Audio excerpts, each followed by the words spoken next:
Maginhawang biyahe ang sumalubong sa mga motorista sa NLEX ngayong Lunes ng umaga habang rollback sa presyo ng mga produktong petrolyo.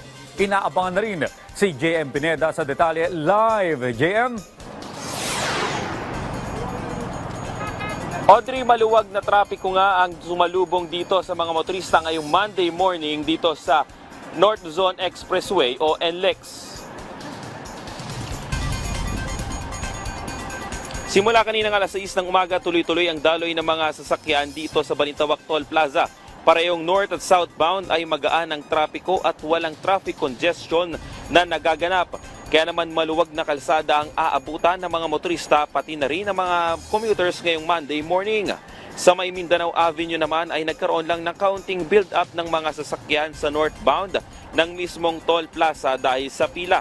Sa southbound naman ay nanatiling maluwag ang daloy ng sasakyan. Mabilis rin ang takbo ng mga sasakyan sa north at southbound sa Valenzuela Interchange at wala pa sa ngayong nakikitang pagbigat ng trapiko sa lugar.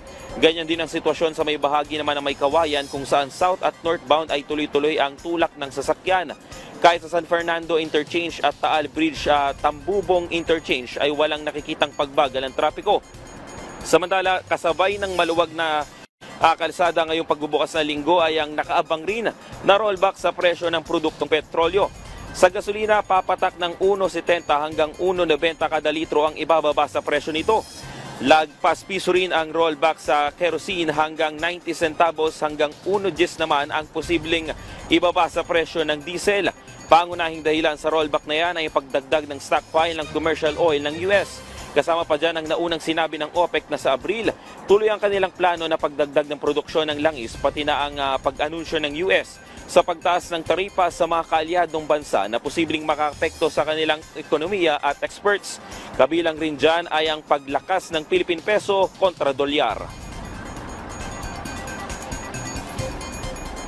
Audrey, ito na nga yung pangalawang pagbaba ng presyo. Nalagpas piso yung tapya sa produktong petrolyo matapos nga ng 2 linggo na oil price hike noong Pebrero.